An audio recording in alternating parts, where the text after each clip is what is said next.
भगवान शंकर के पूर्ण रूप काल भैरव।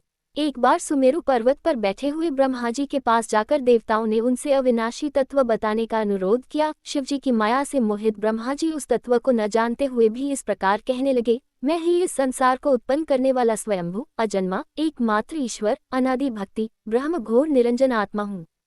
मैं ही प्रवृत्ति और निवृत्ति का मूलाधार, सर्वलीन पूर्ण ब्रह्म हूँ। ब्रह्मा जी ऐसा कि पर मुनि मंडली में विद्यमान विष्णु जी ने उन्हें समझाते हुए कहा कि मेरी आज्ञा से तो तुम सृष्टि के रचयिता बने हो, मेरा अनादर करके तुम अपने प्रभुत्व की बात कैसे कर रहे हो।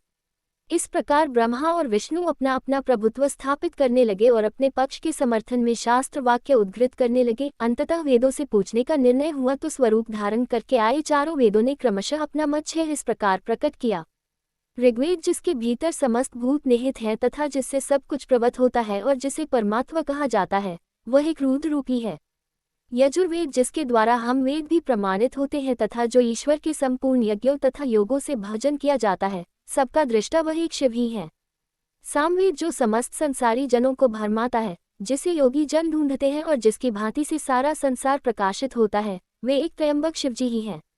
अथर्ववेद जिसकी भक्ति से साक्षात्कार होता है और जो सब या सुख दुख अतीत अनादि ब्रह्म हैं, वे केवल एक शंकर जी ही हैं। विष्णु ने वेदों के इस कथन को प्रताप बताते हुए नित्य शिवा से रमण करने वाले दिगंबर पीतवर्ण धूलि धूसरित प्रेमनाथ कुवेटाधारी सर्वावेष्टित वृपनवाही निःसंग शिवजी को पर ब्रह्म मानने से इनकार कर दिया। ब्रह्मा विष्णु विवाद को सुनकर ओंकार ने शिवजी की ज्योति नित्य और सनातन पर ब्रह्म बताया, परंतु फिर भी शिव माया से मोहित ब्रह्मा विष्णु की बुद्धि नहीं बदली। उस समय उन दोनों के मध्य आदि अंत रहित एक ऐसी विशाल ज्योति प्रकट हुई कि उससे ब्रह्मा का पंचम सिर जलने लगा। इतने में त्रिशूलधारी नील लोहित शिव वहां प्रकट हुए तो अज्ञानतावश ब्रह्मा उन्हें अपना पुत्र समझकर अपनी शरण में आने को कहने लगे। ब्रह्मा की संपूर्ण बातें सुनकर शिवजी अत्यंत क्रोध हुए और उन्होंने तत्काल भैरव को प्रकट कर उससे ब्रह्मा पर शासन करने का आदेश दिया।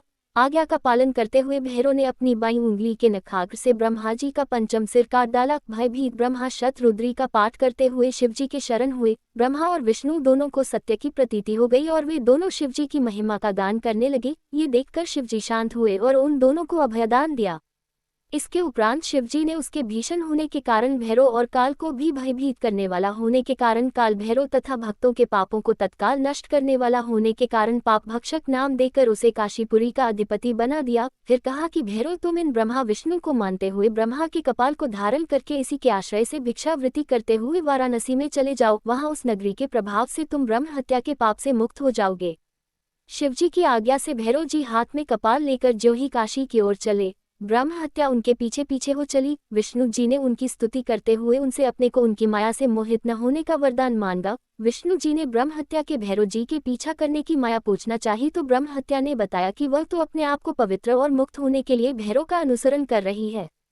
भैरव जी ज्यों ही काशी पहुंचे त्यों ही उनके हाथ से चिमटा और कपाल छूटकर पृथ्वी पर गिर गया और तब से उस स्थान का नाम कपालमोचन तीर्थ पड़ गया। इस तीर्थ में जाकर सविधि पिंडदान और देव पितृ तर्पण करने से मनुष्य ब्रह्म हत्या के पाप से निवृत्त हो जाता है।